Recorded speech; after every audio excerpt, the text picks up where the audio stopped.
Si deve aiutare, bisogna aiutare gli altri perché siamo... Sì. E poi sì. si possono fare anche delle attività fisiche che, per esempio, l'Aikido è interessante perché, dimmi se dico male, Filippo, aiuta anche a superare i conflitti e a risolverli, è giusto? Sì, già sul tatami, nel quadro della pratica, ma si può anche usare fuori tutti i principi studiati durante la pratica, possono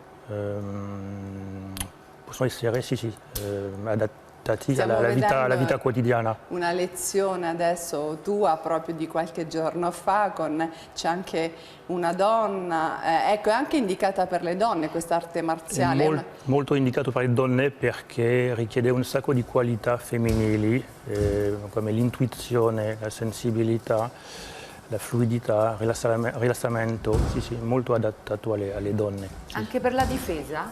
Sì. Sì. No. Non bisogna praticare per un sacco di tempo. Una donna che cercherebbe una tecnica di autodifesa immediatamente efficace dovrebbe fare altre cose tipo kickboxing e le cose più cattive, più dure, Krav Maga, che sono efficaci immediatamente, l'Aikido. È piuttosto una ricerca, una via. Col tempo non è la priorità, l'autodifesa. Certo. Ci sono altre cose più interessanti. Non è forse una priorità, però conoscere determinate aiuta. Diciamo che col tempo Vediamo delle capriole incredibili. Piuttosto che delle tecniche di autodifesa, l'Aikido dà una certa tranquillità, serenità che permette di gestire bene una situazione di conflitto anche per la strada. Quindi è molto più Quindi pratico nella vita di tutti i giorni. Sì, in realtà si interviene in a monte, prima si può anticipare la situazione conflittuale e disinnescarla o evitarla. Quindi grande autocontrollo, sì. No? Questo. Ma il fondatore dell'Aikido diceva sempre, e questa cosa che mi piace tanto, allenare il corpo e la mente, formare persone oneste e sincere, che è un po' bello, no? Perché è un po' la filosofia che sta alla base di questa arte marziale, come un po' di tutte le arti marziali.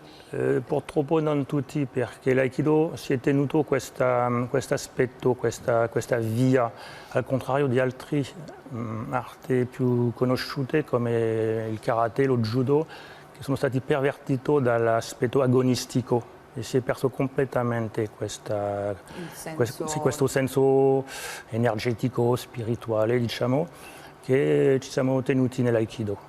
Si è un po' perso, eh? Sì. Ecco, devi sapere, Marzia, che Philippe Martin ha una formazione di avvocato, quindi prima è stato avvocato, poi ha studiato. Da quanti anni studi questa arte? Faccio Aikido da 25 anni. Però. Quindi sei quinto danno. Hai lasciato il fatto dell'avvocatura? No, sei avvocato? Non ho cambiato mestiere, ma comunque l'Aikido non è il mio mestiere, è un hobby che ho fatto sul serio, ma non è il mio mestiere.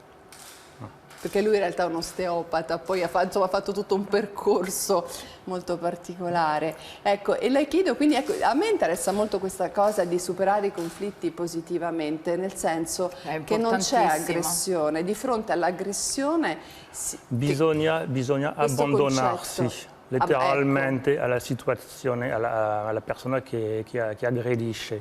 È molto paradossale, è molto difficile. Però quando ci riesce... Sembra paradossale. Sì, ma quando si riesce si vede che possono succedere un sacco di manifestazioni strane e che l'avversario non ha più niente davanti a lui. In questo stato di abbandono, di rilassamento, l'attaccante non ha vuoto davanti a lui.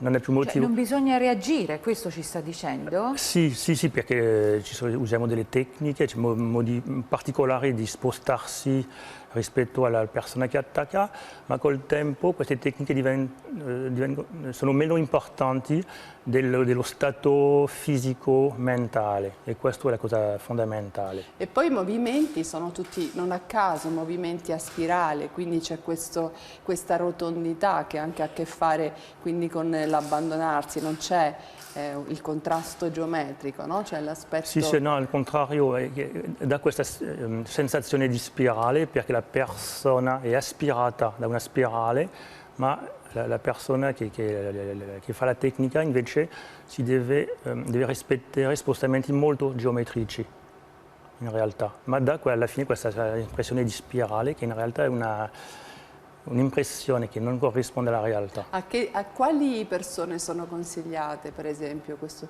Tutte. A quali età? Ma ecco, a tutte le età, perché abbiamo appena parlato di 70 anni. No, secondo me da 10 a 70, 80. Addirittura? Ma sì, il mio maestro giapponese è morto a più di 80 anni, faceva Aikido fino alla fine. Il mio maestro francese ne ha quasi 70, sta benissimo, io ne ho quasi 60, sto abbastanza bene, quindi secondo me quando si lavora con questa energia positiva, questo famoso Ki, ci sono delle conseguenze positive anche a livello della salute. Sì, sì. Questo è poco ma sicuro, sì. Credo, perché anche l'atteggiamento nei confronti della vita pesa molto, siete d'accordo?